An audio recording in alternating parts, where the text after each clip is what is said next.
बहुत समय पहले की बात है। सूरजपुर नाम के गांव में एक सम्मानित किसान रहता था। उसका नाम था हरिराम। गांव में उसकी छोटी सी हवेली थी, कुछ खेत थे और सबसे बड़ी बात, लोगों के दिलों में उसकी जगह थी। उसकी पत्नी सावित्री बहुत ही सरल और दयालु स्वभाव की थी। कई सालों बाद उनके घर खुशखबरी आने वाली थी। एक रात जब हरिराम गांव वालों के साथ चौपाल पर बैठा था, तभी अचानक घर के अंदर से सावित्री की तेज आवाज आई, सुनते हो, जल्दी आइए। गांव वाले घबरा गए। हरिराम दौड़ता हुआ अंदर गया। थोड़ी ही देर में दाई माँ को बुलाया गया। उसी रात सावित्री ने एक प्यारी सी बेटी को जन्म दिया। पूरे गांव में खुशी की लहर दौड़ गई। लेकिन उसी रात हरिराम को गांव के बाहर मंदिर के पास एक और नवजात बच्ची रोती हुई मिली। कोई उसे छोड़ गया था। हरिराम उसे उठा लाया। सावित्री ने बिना एक पल सोचे उसे भी गले लगा लिया। दोनों बेटियों का नाम रखा गया। बड़ी का नाम आरती और दूसरी का नाम काव्या। समय बीतता गया। दोनों बेटियां बड़ी होने लगी। हरिराम ने कभी उनमें भेदभाव नहीं किया। लेकिन जैसे जैसे वे जवान हुई, काव्या के मन में एक अजीब सी कसक पैदा होने लगी। उसे लगता था कि माँ आरती को ज्यादा प्यार करती हैं। इसी बीच हरिराम बीमार पड़ गया। खेतों में काम करते करते ठंड लग गई और कुछ ही दिनों में वो दुनिया छोड़ गया। घर में सन्नाटा छा गया। सावित्री ने दोनों बेटियों को संभाला, लेकिन कुछ साल बाद वो भी बीमार रहने लगी। एक रात उसने दोनों को बुलाया और कहा, मेरे बाद पुराने गोदाम में एक संदूक रखा है, उसे गांव वालों के सामने खोलना। कुछ ही दिनों में सावित्री भी इस दुनिया से चली गई।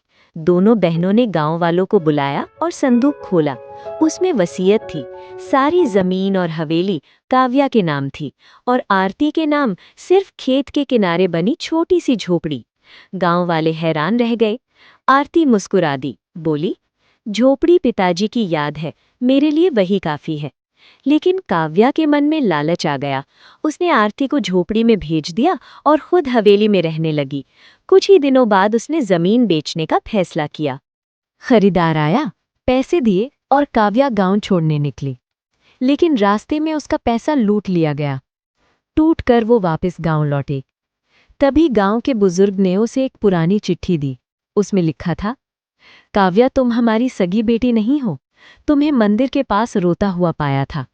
हमने कभी फर्क नहीं किया, इसलिए सारी संपत्ति तुम्हारे नाम की, ताकि तुम्हें कभी पराया महसूस ना हो।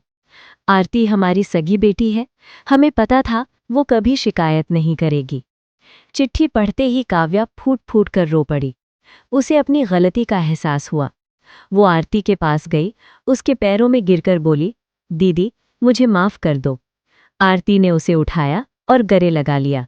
बोली, बहन खून से नहीं, रिश्ते निभाने से बनती है। कुछ ही दिनों में पुलिस ने धोखेबाज खरीदार को पकड़ लिया। जमीन वापस मिल गई। उस दिन के बाद दोनों बहनें मिलकर गांव की सेवा करने लगी। हवेली में फिर से रौनक लौट आई। कभी कभी भगवान हमें खून से नहीं, कर्म से रिश्ते देता है, और जो इन रिश्तों को समझ लेता है वही सच्चा इंसान कहलाता है। इस कहानी से आपने क्या सीखा, मुझे कमेंट करके ज़रूर बताइएगा। चैनल को लाइक, शेयर, सब्सक्राइब करना ना भूलिएगा। मिलती हूँ अगली वीडियो में, तब तक के लिए खुश रहिए, मुस्कुराते रहिए।